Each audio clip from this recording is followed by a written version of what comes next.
man there trying to stop Drogba getting himself into further trouble.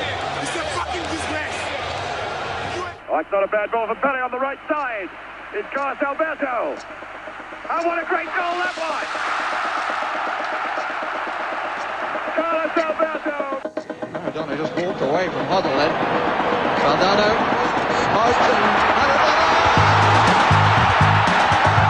They're appealing for offside. The ball came back off the foot of Steve Hodge. And Maradona gives Argentina the lead. The England players protesting to the referee. De halve finale komen. Ik heb opeens zo'n gevoel dat we in de halve finale gaan komen. Met het balbezit voor Frank de Boer. Frank de Boer speelt de bal. Heel goed naar Dennis Bergkamp. Dennis Bergkamp. Dennis Bergkamp neemt de bal aan. Dennis Bergkamp. Dennis Bergkamp.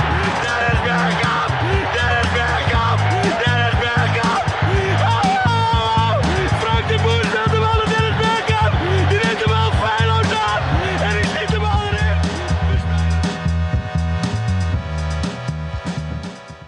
Who you are, why you are enthusiastic about Swiss football. What do I love about the Swiss? All right. Well, I'm Basil. I'm 23 years old. I am from Switzerland. I'm from Schaffhausen, Switzerland. So let's say half an hour north of Zurich, half an hour, 45 minutes.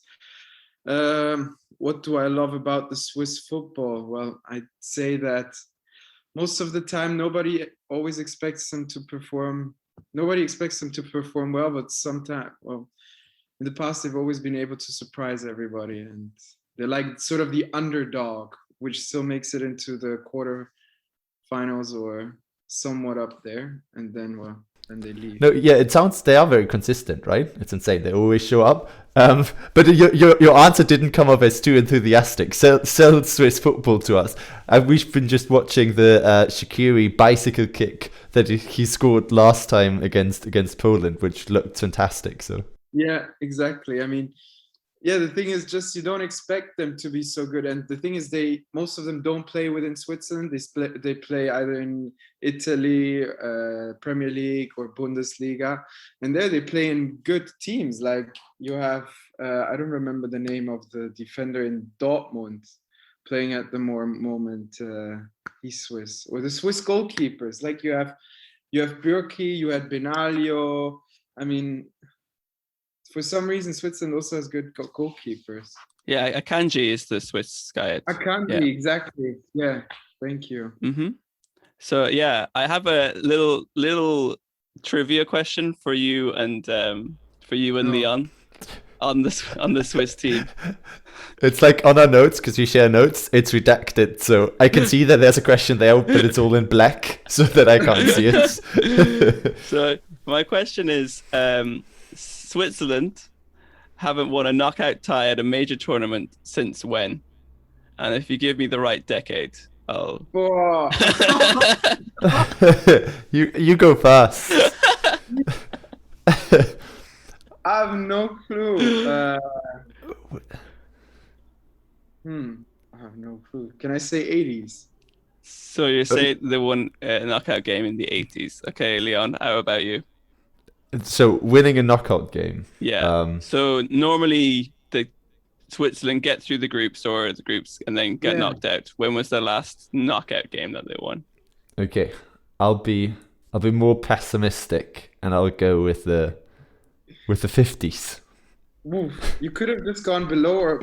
I know, but just for the sake of it, just for the sake of it. Yeah. So. Actually, Switzerland have not won a knockout tie at a major tournament since the 1938 World Cup. What? I was going for 1930s, but it's easy for me to say now. But yeah.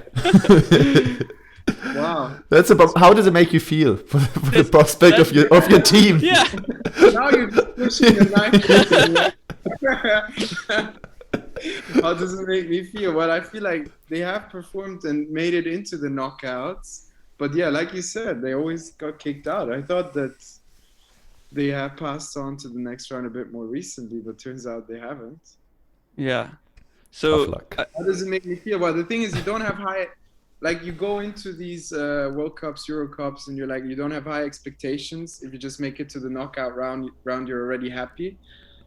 So, well, Yeah. and everything above is more than your expectations. So Yeah, that's kind of the thing. Like, I feel like if Ireland had that record, then I'd be like, well, whatever. We don't really qualify that often. But I feel like Switzerland is always there. You're just like, and I'm usually not looking to watch the Swiss games, but they're just like someone that I'm more interested in against Switzerland. exactly. This just comes off as you compensating for Ireland not qualifying for the Euros. Yeah, I mean, for sure. Okay, I do have one question though. Because I've recently read that Shaqiri, the Magic Dwarf, the Alpine Messi, is still the absolute number one amongst especially younger fans. And do you agree there, or would there be a different player that you think you'd like to go out on a beer with? What's for choice? Me, to be honest, I've never been such a crazy fan of Shaqiri.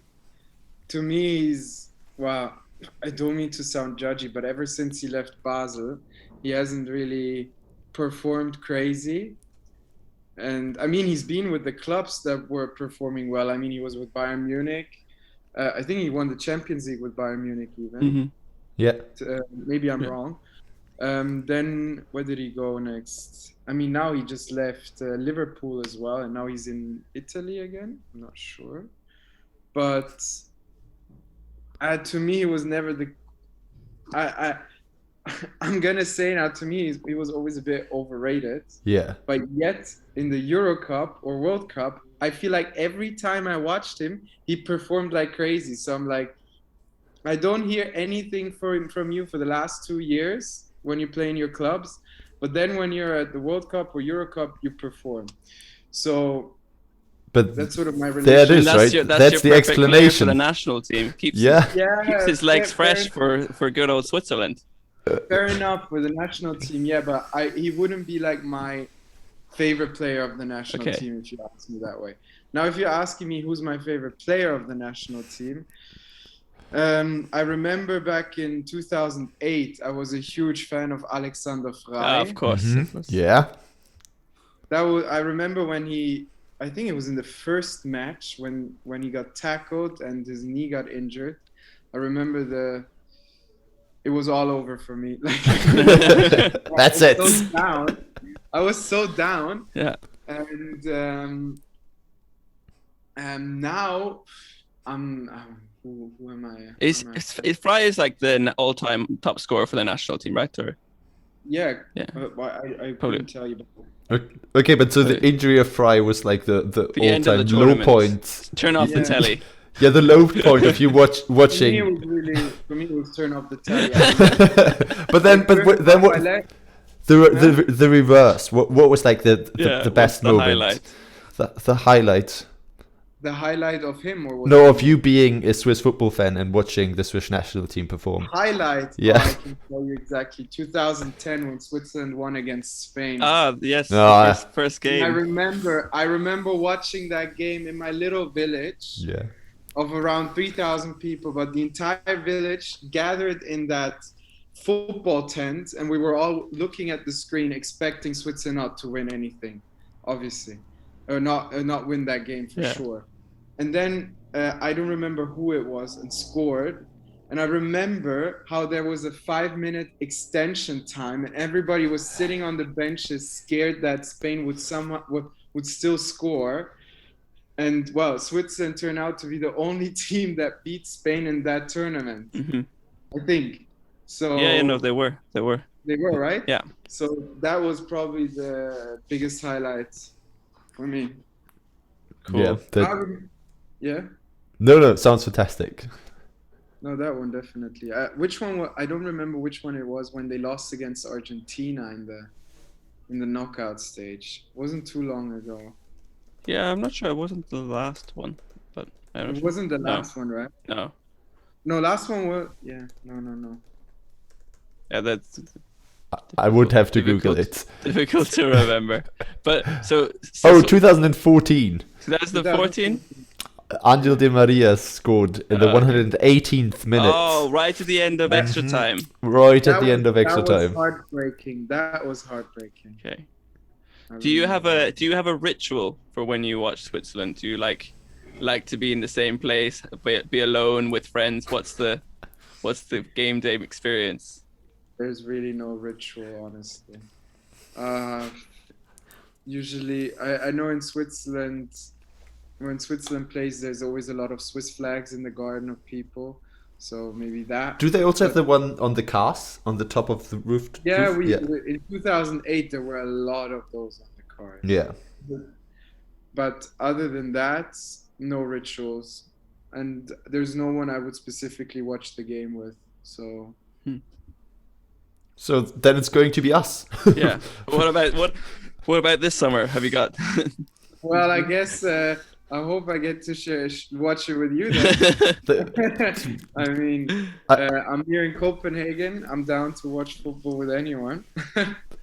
That's fantastic. So we'll come back to that invitation. So final prediction: Are Switzerland going to break their knockout hoodoo and banish the ghosts of 1938 till now? I'm gonna be pessimistic. I don't think so. Yeah, it's a decent group. I think Italy, Turkey, Wales as well are in with Switzerland. It's quite a even. Let's see how Italy performs. I mean, they weren't at the World Cup, so that might be a pro, but we'll see. Also, that seems to be the thing, right? Swiss, they manage the group stage, but then it's immediately out afterwards. I guess. Yeah, group stage is easier. Too easier. I reckon second, and then they'll get kicked out in the knockout phase. All right.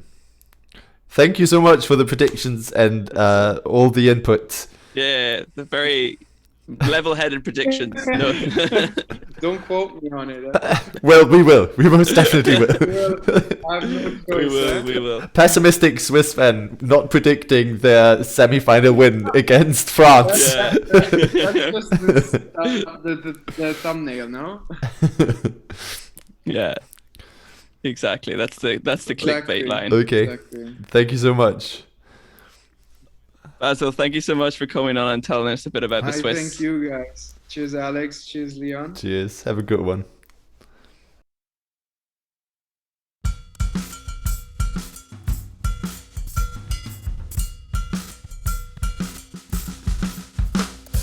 So our next guest to introduce Turkey is from the Turkish football blog. Ahmet, thank you so much for joining us on the podcast. Would you like to introduce yourself a little bit? How long have you been following the Turkish national team? Sure. My name is Ahmet Bob Turgut, and I'm probably the first ones that on internet been following Turkish football and Turkish Super League in general. I have worked for a Turkish newspaper here in States for Hurriyet USA in 1980s and 1990s. Ever since 1989, I've been doing the blog and I've been doing the TV shows here in the States. I do have a pretty good contacts with Turkish Super League and also Turkish national team. Mm-hmm. And through all that time, what have been some of the absolute highlights of following the Turkish national team? Are there certain games or memories that stick out? Memories, the most important one when back in 1995, when Turkish national team with Fatih Terim was coach, first time and ever. They came to camp, do camping in Canada. And then I followed pretty much all the Turkish national team camps all over the world. Cool. And have you any really good stories from some of the people that you met along the way? I have met Fatih Terim. I also know Şenol Güneş very closely. And I would not forget the 2002 Turkey becoming the third place in that World Cup. And it was his first win. Surprise. It was his first time coaching the Turkish national team. And as you know, at that time, Şenol Güneş was a rookie coach back in 2002. And that was, it caught a lot of people's surprise. Turkey finishing third place in that tournament. But overall, they had some good turnout after that. What happened after 2002? They couldn't repeat, and then the Turkish national team went down for a long time. They were struggling there. They went as far as like 49th place in the FIFA standings. So, I think the highlights of Turkish national team, that was back in 2002 and never got back to until now. And speaking of this generation, new generation of the team, a lot of team players are playing in Europe. Players like Ozan Kabak and Burak Yilmaz. I think they will do good in this tournament. What caused the kind of decline after 2002? Like, what was because I know, Turkey reached the semifinals of the Euros in 2008 as well, but then there's not the plight that the team hasn't been so consistent since then. Many effects. There's a lot of too much politics in Turkish football, in Turkish national team, and then after he became third place in the World Cup, what happened? They sacked him. He lost his job, Şenol Güneş, and then he was out of job for a while. And then Fatih Terim came in, and too many coaches came into the scene ever since 2002 to 2021. Probably every coach had their different style of play. And let's face it, the players, like you said, they're from the 2002 team. They were old. They left the football scene, and there was not enough guys that come into a national level to play, that kind of level football. That's what happened. I think a lot of I blame it to a lot of these teams that bringing in foreign star players who were older, and a lot of the teams that didn't use a lot of young Turkish players came from their farm team. That's what happened, I think. Right now, you're seeing the best crop of the Turkish players that playing in Europe and then in Turkey too. A lot of the goalkeepers right now, if you look at it, 3 of the bright stars goalkeepers are on the team.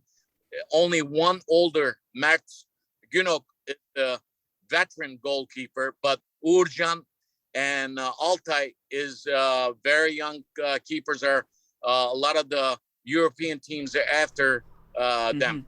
Yeah, and now also Güneş is back, right? So do you think that the Turkish football fans expect a similar miracle kind of as 2002? What are the expectations with him being back at the side of the pitch now? Well, expectations are very high. I can tell you the one thing, though, the opening match against Italy, it's going to be a pretty much do or die match for Turkey. If they lose that match, it's going to be hard for them to at least claim the second place. So a draw there in Italy, in Rome, on June 11th should be very good, because their next match will be against Wales, right? And that's going to be a very important for both teams, because Wales is going to be pushing for a win too. Wales is a very physical team. Turkey has a very hard time playing against physical teams. But overall, looking at this team, guys, I think they have a pretty good chance to finish in second place if they do good against Italy. What has Gunes done to sort of turn the side around? Because I was reading about how last autumn they won one game in 8, but then since the World Cup qualifying campaign has started, they've been like a house on fire. What has he kind of done to the team to kind of turn that form around? Well, let's remember, before Şenol Güneş came in, Lucescu had these young bright stars in. We have to give him credit too. So he took the team from Lucescu and Romanian coach, and in his term, we had these guys. I think being Turkish on the team as a coach, and then communicating with the players much better, and then the young players believe in Şenol Güneş and his experience. And let's face it, Şenol Güneş is celebrating his birthday today. Happy birthday. Wish him, Happy birthday, happy yes. birthday too. He's 69 today, and I think he's in top level right now coaching. And he has learned from his mistakes, and he's become a better coach on the way ever since 2002. I think he sees the match differently now, and then his communication style is much better than used to be, communicating with young players. And the biggest advantage that he has with this team, you have very good, talented players along with veteran players. Burak Yilmaz is probably the most versatile veteran player who will do really good scoring goals. As far as his play of style, he likes to play 4-4-2. Sometimes he changes to 4-1, and he uses one person that helps on defense. So you could look at that 5, defense, or you could look at it 4-4-2. So I think he's going to be choosing 4-4-2, playing against Italy in the opening match. Who are some of the key players that maybe fans of other countries would be not so familiar with, like they'll be familiar with Soyuncu and Yiliazas? Number one, from the veteran player, the person who's going to score all the goals will be Burak Yilmaz. As far as the younger generation, you got Ozan Kabak, and you have Ozan Tufan, and you have player from Yusuf Yazıcı from Lille, who played in French league. And you have quite a young players on defense. In the midfield, the player that Kenan Karaman, who will be on in the forward position. Kenan Karaman is very good player. It has powerful shots. So as far as in goal, we don't know at this moment who he's gonna choose for playing against Italy, but I think he might just go with the veteran goalkeeper, Matt Günok. But don't be surprised if he uses one of the young goalkeepers, Altay or Urcan. And what is like the realistic expectation for Turkey in this tournament? Are people thinking about a quarterfinal or even further, or because what is the belief? If you ask some people, they want to see them playing in the final match. But I think if we talk realistically, I think quarterfinal should be a good stuff for our Turkish national team. Yeah. Because not forget, because this is pretty young team. Yeah, and I think it's also like exciting, right? If they do reasonably well in this tournament, it bodes well for tournaments down the line, right? An observation, because we've talked about the same in Spain and in Germany now, where you've got younger players stepping up and you don't quite know, it's hard to assess how good the teams will actually be. So this will be the first time to measure the success of the youth. I think they're already even though they haven't done good things lately in the friendly matches, but I think when it comes to this opening match, I think the players are set and hyped for this Italy match, for this tournament, and expectations are very high from the fans, from the Turkish people, and also I think from the coaching department too. And I think Şenol Güneş is going to put the best team out there, especially in first opening match against Italy. Yeah, Şenol Güneş will go out winning. That's what he said. He wants to win this match against Italy. But I think first 15 minutes, Italy and Turkey will test each other. And then counterattack. And I think you will see we're going to be seeing a very good match against Italy. And it's quite an even group. Like I feel like people kind of assuming that Italy would be top of the group, but I think like Turkey should definitely be able to fancy their chances both against Wales and Switzerland as well. They're both like games that they should realistically stand a good chance of winning. I agree, but you got to remember the second match against Wales. If Turkey somehow loses the match against Italy, it's got to be do or die match against Wales. Yeah. If they even tie that match, their hopes will not be there for second place. Mm-hmm.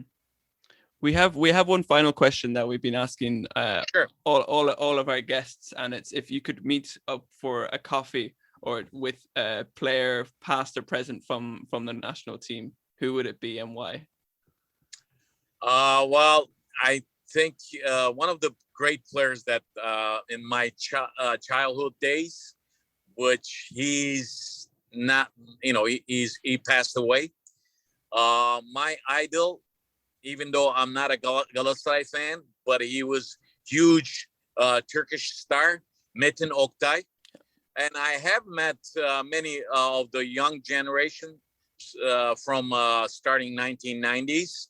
I would say Metin Oktay. Metin Oktay. All right. Yeah.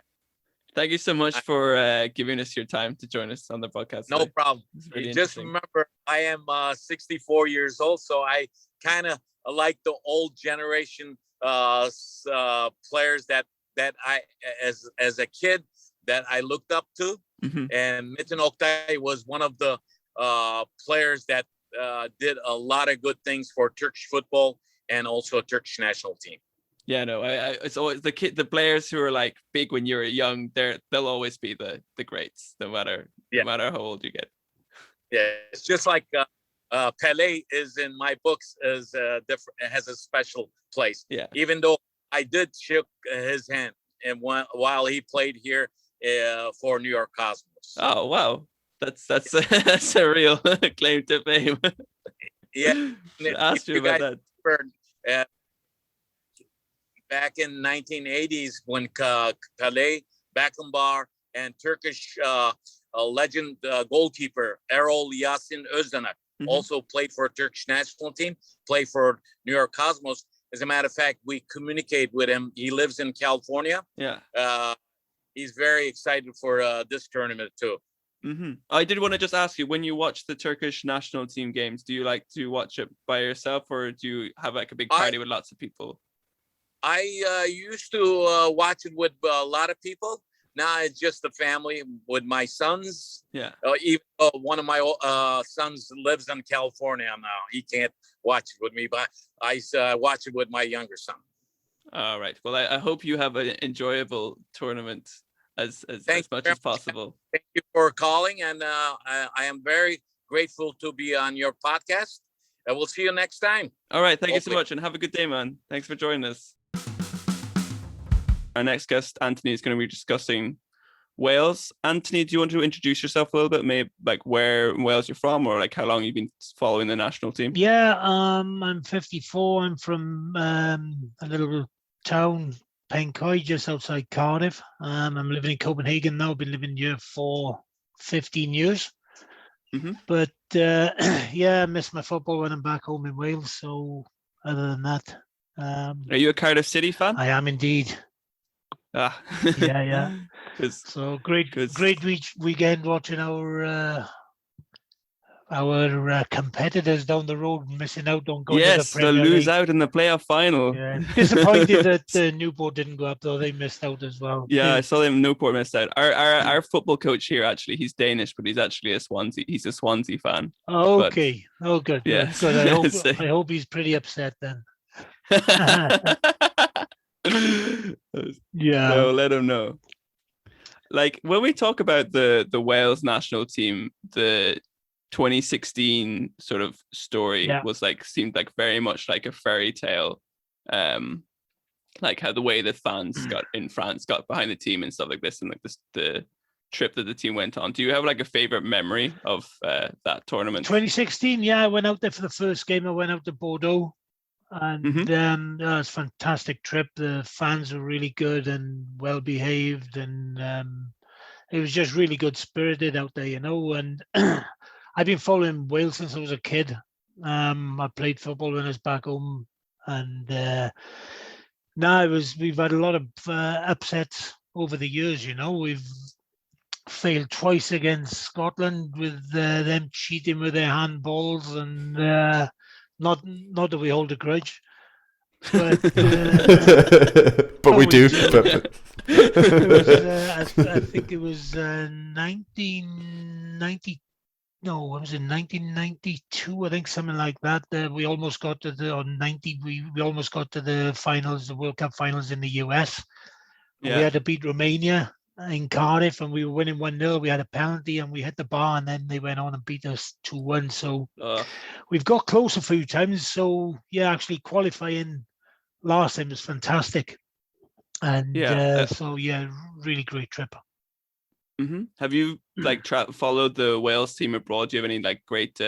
What have been some of the away games that you've been to? I've seen it a few times in Denmark since I've been over. So that's been nice. But now I've been out to Italy. That was interesting. Went out to Germany to watch him, Ryan Giggs' first match when he played, and I think we lost 5 in both of those games actually. So not great memories from a football perspective, but fantastic trips. No, we had a Scotland fan on, and he said Scotland away trips are a great trip, ruined by 90 minutes of football. Exactly. And that's often the case. But then, like looking ahead. Sorry, go ahead, Leon. No, but is there like a particularly fond memory of Wales football history, like the one that you would point out, where you was the very happiest? I've got to say the in Bordeaux in the last tournament or whatever, when we were there was so many Welsh fans there, and when they started singing the national anthem, they made an old man very proud, and I think a lot of us had a tear in our eye that day or whatever. It was a long time coming, but it was fantastic, and we actually went on to win 2-1 as well. And then the rest of the tournament, we went through all the way through to the semi-final, where Ronaldo got a header and beat us in the end. But the game before that, we beat Belgium 3-1. Yeah. And that was an unbelievable game. I didn't go out to that game. I was watching it on the telly, but I'm sure they could hear me screaming from the house. Yeah, when Robson Kanu did that Cruyff turn in the box, and then unbelievable, wasn't it? I think the Belgian defenders are still looking for him actually. Yeah, for sure. But then looking ahead to this tournament, like 2020, do you think they'll be able to repeat some of the because obviously they failed to qualify for the World Cup in 2018, and then. So do you think they'll be able to repeat some of the efforts from 2016? We've got a bit of stuff going on with gigs at the moment or whatever, which we won't bother talking about. But we've got like a temporary manager in now, and they've gone for youth, and all through the qualifying they've gone for youth. But I think they've gone a little bit over the top now. As a wise man once said, you won't win nothing with kids. So I hope my prediction is as bad as his was, and we can go a bit further. But, I think we got a pretty good first 11, but if we start to get some injuries, there's not a lot of experience in there then. So you never know. It's sometimes when they're so young or whatever, they're not so afraid to make some errors then, so they'll give it a go. But I'll be surprised if we got as far as we did last time. But we've got Switzerland, Italy, and Turkey in the group. Yeah. So I think it's going to be a hard game for all those teams, to be honest. No one's gonna. There's no easy games in there. I know it's a bit of a cliche that, but there isn't. They're all sort of similar levels. It seems quite even. Yeah, you'd expect probably Italy to be the better team, but we're not bad on our day actually. And so I think there's a fair chance that we can get through the group stages. Then it's lucky dippers now. You can get on the in the knockouts. So 3 games to the final. That's the spirit. Exactly. Besides the obvious players in like Bale and Ramsey and stuff, who do you think like could be some of the key men for Wales? Like could be a surprise package. Obviously Robson Kanu was a bit of a surprise in 2016, and then like I said, there's a lot of youngsters in there actually now, and if Joe Allen is fit, I know he's not a youngster or whatever, but I think he was vastly underrated in France last time round or whatever. I thought he'd done fantastic. He was my player of the tournament, and it's tough to say. It is such a young team in there now, and we are relying on the likes of Ramsey and Bale a little bit, to be honest. But they can do it on their own.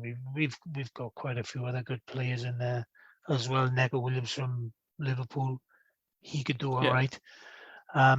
But yeah, Kiefer Moore, of course, I'm going to say that because I'm a Cardiff fan. But he's ripped the championship apart, and if he has a good championships this year, they'll probably the Premier League teams will come in after him. So if nothing else, hopefully Cardiff get a lot of money for him. But we'd like to keep him.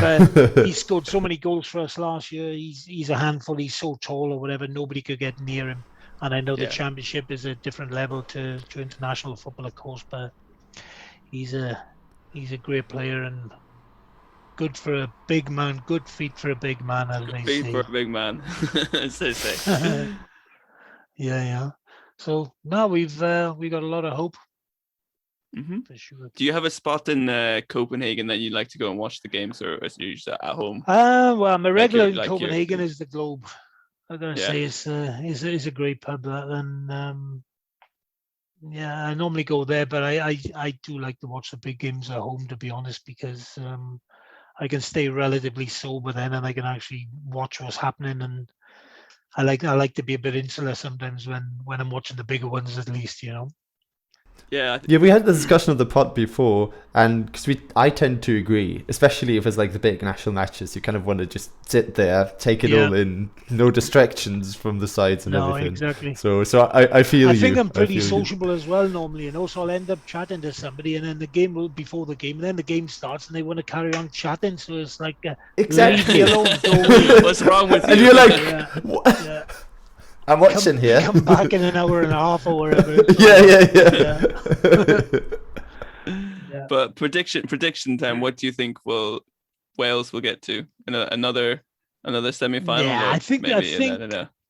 Best chance we got is getting to the quarterfinals. Depends who we get in the last 16. If we can get through the group, of course. But it's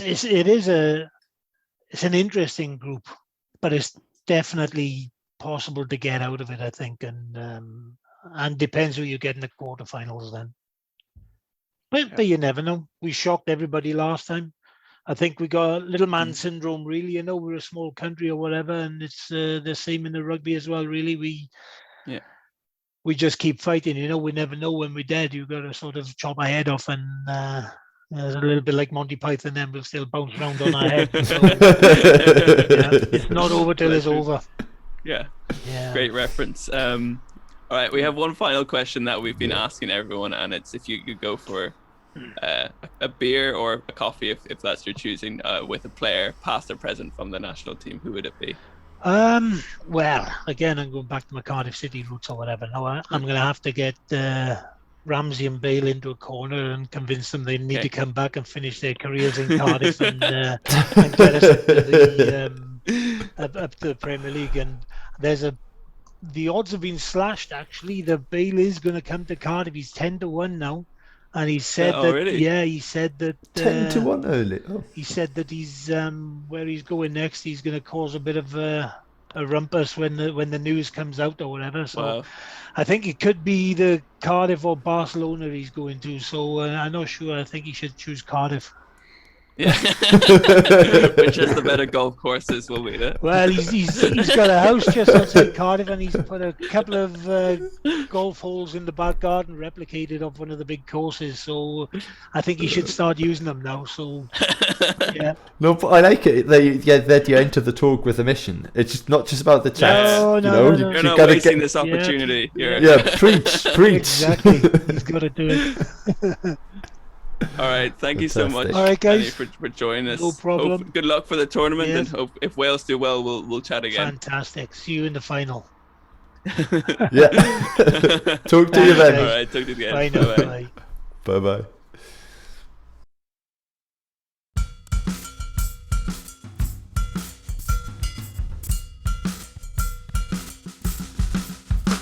kick things off, do you want to maybe introduce yourself, like maybe like what football team, club team you support, or maybe like where in Italy you're Sure, from? sure. that Yeah, kind my of name thing. is Mario.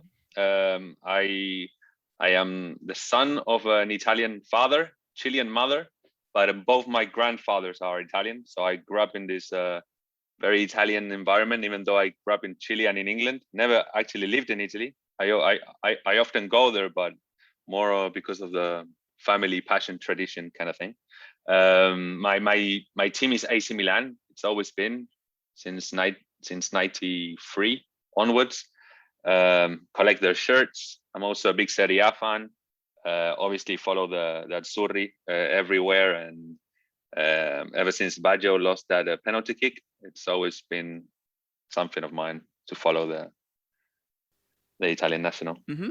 So what is your view on sort of the Italian team at the moment? Obviously they failed to qualify for the World Cup in 2018, but then they've had like 100% record in qualification with Roberto Mancini.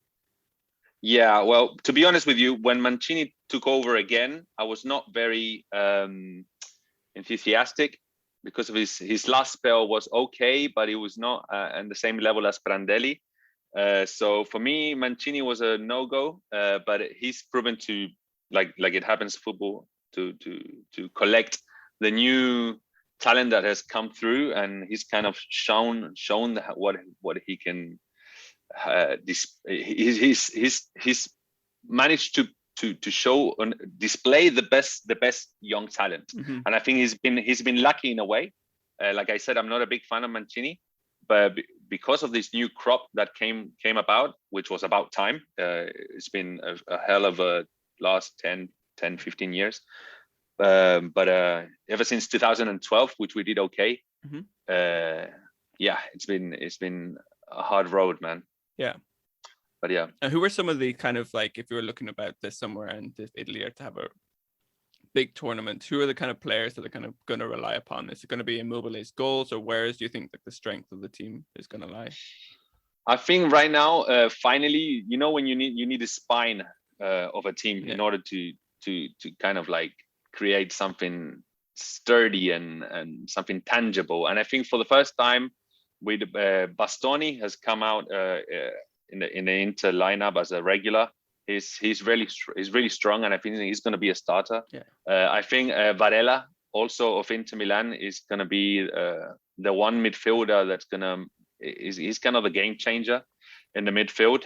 Of course, we're probably going to have Jorginho as a natural six, just like it did at Chelsea, but on his own as a single pivot.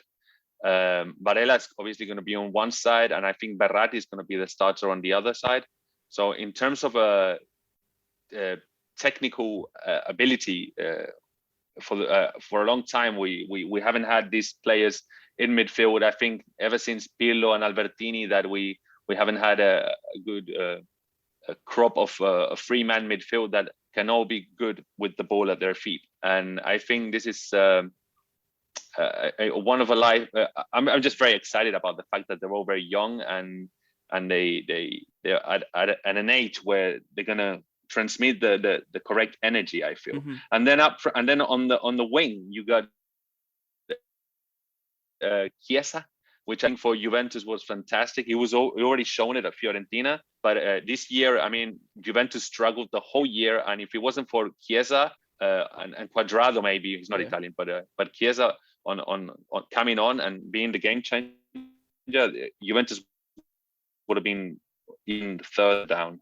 So to me, Chiesa is going to be a big must-watch. Varela again, and then again, of course, Immobile. And if there's no Immobile, we still have Belotti from Torino. So. And what about at the back? Obviously, I think as a Milan fan, you're probably not a huge fan of Donnarumma right now, but do you think that defense with Chiellini and Bonucci, sort of as the veterans, will be able to, like, you think teams will kind of target them, Chiellini and Bonucci, like pace-wise, or what's your kind of feeling about the defense? I think Chiellini is being called up because of his leadership skills. I don't think he's going to be a starter. Yeah. I even doubt that Bonucci might even get a place. I think Acerbi from Lazio has proven to be a really reliable centre back, and I think Mancini is a big fan of him. the guys came back from that. He had a hell of a year last year, and again he proved it this year. The guy came out of. I was just reading about his life story recently. The guy came out of cancer, and amazing player. But I think Bonucci has kind of dipped a bit in form, and I think Bastoni might be taking over alongside Acerbi as the two centre backs. But that's just my feeling. But of course, Bonucci and Chiellini are the big names, so maybe one of them's gonna be probably a starter. But I doubt Chiellini is gonna be. Toloi is also there, but from Atalanta, interesting prospect. But I don't think he's gonna get much game time. I'm just very surprised that Romagnoli from AC Milan was not called up on the last games of Italy. He was always being called, and he completely overlooked him this time. And how's the overall kind of atmosphere in Italy, and also kind of the outlook of the sports media when it comes to this tournament? After not qualifying for the World Cups, and I also read on Sky Bet that other teams are definitely higher ranked when it comes to the odds on who's going to win this tournament. So is it a new role to be not at the very core of the likely candidates to win the trophy? Yeah, that's a bad thing, of course, but it's also a good thing to finally not be. I think the whole burden of being favorites on big names Italy always had throughout the years. I don't know, the Tottis, the Del Pieros, and so on, and even till recently, the Pirlos. They always carried this weight, right? So I feel like for once the media has kind of like are excited about something new, and because something that's taken shape. That it's got no pressure on it, so that's just going to give it. I feel that's going to give the team wings in order to propel and excel, and without the pressure. And again, young team, very young team. I mean, the oldest guy in there you got is Bonucci, Chiellini, Jorginho. The rest are all under 25s. Yeah. So I'm just very excited. I feel finally we've got something going. I feel a bit. In terms of excitement and energy as a squad, I feel England are up there as well with a very interesting squad, and I think Italy for the first time it's not a favorite, and I think it's going to play in favor. Not being a favorite. And I think it's very interesting because it seems to be the theme that kind of runs through some of the interviews that we're having, with Spain also having a very young squad within a transition phase where they'll see how this is going to work out. Germany is kind of in the same stage right now. So it might be an interesting clash now with a new generation of players that will participate in these Euros. Definitely. I feel like you said, Spain, Germany, England, but from the ones that are getting game time, I think the Italians are a bit step ahead in that sense, because you see players like Barella, Verratti and Jorginho already established themselves, but Chiellini, you got Berardi, yes. Again, it's players that are getting in a lot of games. I mean, big team clubs, and I feel in comparison to. I don't know, the German squad. I was looking at the German squad, the call up. Of course, they're all interesting players, but I don't feel they've proved themselves too much in comparison to our league. No, exactly. Which is also why they backpedaled a bit, right? Because first they had a complete transition to just new guys who were going to play, but now they recruited Müller and Hummels to at least give some of the wisdom from former tournaments and kind of bring it into this new team. But of course, I get the point, yeah. True. There's a new guy from Sassuolo, a striker. I'm just very surprised they called up Raspadori. He's only 21. So he's kind of like the surprise of the bunch that we're taking. Other than that, we left out Politano, which is the winger from Napoli. I'm so surprised they left him out as well. Those were the surprises. And Mancini, the centre back of Roma, he was also not called, along with Romagnoli. So what choices of the coach, but the core I feel is strong. I think I only can see Spain with a better free midfielders in the middle. Yeah, more interesting than the Italians.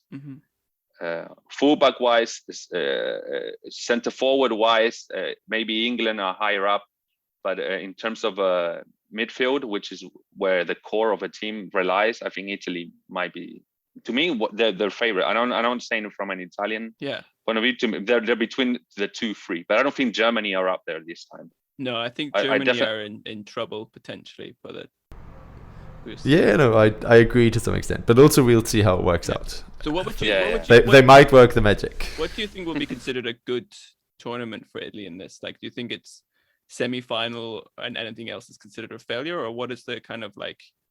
Because it's very interesting because they weren't at the last World Cup, so it's the measurement of what would be considered a good tournament for Italy is kind of hard to decide upon. Sure, I mean, of course, the Italians find it hard not to. It's winners to be content or losers, with, right? Yeah, and they like to over celebrate or really get on their neck if they lose. But I think so I'll be satisfied with a semi, to be at least within the top 4 of Europe. This time, I think the squad is there. They should be able to prove it. I mean, Croatia is strong, Spain is strong, France is always very strong, but we should be able to get between those and leaving out England, Germany, or at least be in that bunch. I feel Belgium, of course. Yeah, no, it's true. Portugal. It's just a matter of The thing is, okay, exciting squads, but then how do you grind those games? How do you win 1-0? And I think Italy have that in a bit of in the DNA. Shootout Germany against Italy. Will Italy make it this time? Doubt it. We are very... Or are we going to be the grinders again? I don't know, but I'm happy with the choices. I think like the single pivot option of having Jorginho and Locatelli from Sassuolo are really interesting. I mean, if you look at teams playing with a single pivot, maybe Spain is only up there with, but I don't see. How Belgium play with a change, like from like a few years ago, where it was always like the 3 in the middle with the 1 in back there, but now it seems to be like the 4-2-3-1 is like more. You want 2 in there. Yeah, or 1, but I mean, the Serie A has transitioned a lot. It's gotten much more modern. They're kind of trying to emulate the Premier League in every way, and you can see it in interesting teams like Sassuolo, Atalanta. Napoli as well. Milan this year, they trying to play attractive football, and this has been finally transpassed to the national. Whereas before we always relied on individuals and a strong backline and a super solid centre mids, maybe 1 or 2 creative players, one Totti, one Pirlo-esque doing a little thing, and then an old school number 9. I think for this time we're going to try and win playing football, and just very excited about it. What has been your personal highlight of following the Italian national team? Is there like a game or a moment which you kind of like to look back on? From what? From lately? From the whole time that you've been following the Italian national team.